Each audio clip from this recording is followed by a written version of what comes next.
Medieval Europe. For some, it's an era of romance, knights, and fairy tale castles. For others, it's the Dark Ages, a time of ignorance, decline, and superstition. But does the Middle Ages truly deserve such a controversial label? What lies behind the stereotypes passed down from generation to generation?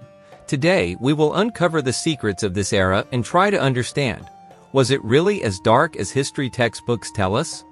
Let's travel back 1,000 years and look at the Middle Ages from a different perspective. We'll start by debunking the most popular myths. The term Dark Ages was introduced by Italian humanists of the Renaissance. They saw their time as a revival of ancient culture and science, while everything between the fall of the Roman Empire and their own era seemed to them like a period of decline. However, this term does not always reflect the reality. The Middle Ages span nearly 1,000 years. It's hard to imagine that Europe remained stagnant for such a long period. On the contrary, different regions experienced remarkable changes that are often overlooked.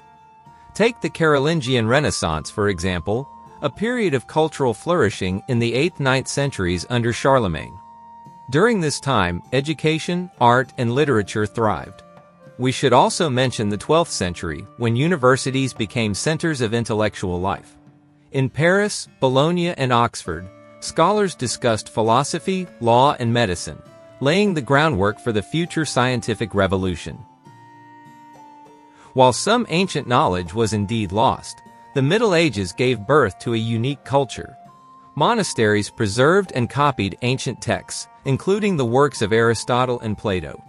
Thanks to them, many classical writings have survived to this day. But monks contributed much more than that. They taught literacy, mathematics, medicine, and even astronomy. Medieval scholars actively developed natural sciences. Notable figures like Albertus Magnus and Roger Bacon made significant contributions to European knowledge. Meanwhile, the Muslim world played a crucial role in transmitting knowledge to Europe through cities like Toledo and Sicily.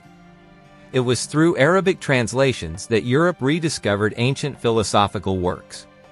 Moreover, the Middle Ages saw the invention of eyeglasses, mechanical clocks, watermills, and even early printing technologies.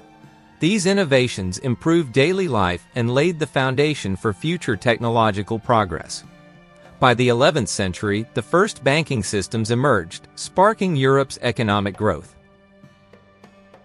Medieval Europe also amazed the world with its art and architecture. The emergence of the Gothic style was a true revolution. Cathedrals like Notre Dame de Paris were not just places of worship, they symbolized humanity's aspiration toward the heavens. New engineering techniques, such as pointed arches and flying buttresses, allowed buildings to reach unprecedented heights. Every element of these structures had meaning. Stained glass windows told biblical stories, while sculptures depicted scenes from daily life and mythology. Art became a means of communication, accessible even to those who couldn't read. Before Gothic architecture, the Romanesque style dominated, characterized by massive walls, small windows, and rounded arches, creating an impression of strength and monumentality. Many Romanesque churches and castles still stand today, showcasing the aesthetics and practicality of the time. Frescoes, mosaics, and miniature paintings in books also flourished. Byzantine mosaics were renowned for their detail and complexity, while illuminated manuscripts from monasteries became true works of art that captured the spirit of the era. Medieval society was built on the feudal system, which defined the rights and responsibilities of each class. Peasants, who made up the majority of the population, worked the land of feudal lords, but they also had certain rights, such as protection from invasions and access to communal resources. Medieval towns became centers of trade and craftsmanship. Merchants and artisans formed guilds that regulated product quality, set prices, and protected their members' interests. Trade alliances like the Hanseatic League controlled maritime routes and connections between cities in northern Europe. The medieval economy did not remain stagnant. From the 13th century onward, trade experienced rapid growth, especially with the East. Crusaders brought back not only war trophies but also new goods like spices, silk, and glass. These exchanges stimulated economic development and led to the rise of banking, which enabled large-scale trade operations. One reason the Middle Ages are still associated with the Dark Ages is the influence of popular culture.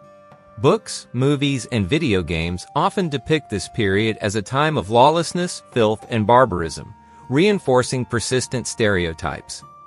The Inquisition, witch trials, and brutal punishments, these images are deeply ingrained in people's minds, even though they represent only certain aspects of the era. Another factor is the influence of British and French historians of the 19th century, who portrayed the Middle Ages as a backward era compared to the progressive industrial age. This perspective was used to justify colonial policies, contrasting the civilized West with primitive societies. However, modern research reveals that the Middle Ages were far more complex and multifaceted than commonly believed. It was a time not only of wars and religious conflicts, but also of scientific discoveries, technological advancements, and cultural achievements. So were the Middle Ages truly dark? It all depends on the perspective we take. This was an era full of challenges, but also of discoveries, new ideas, and magnificent creations. Perhaps instead of calling it the Dark Ages, we should refer to it as the Age of Transformation. Thank you for watching this video. If you found it interesting, leave a like, subscribe to the channel, and share your thoughts in the comments. Do you think the Middle Ages deserve to be called the Dark Ages? We look forward to your opinions.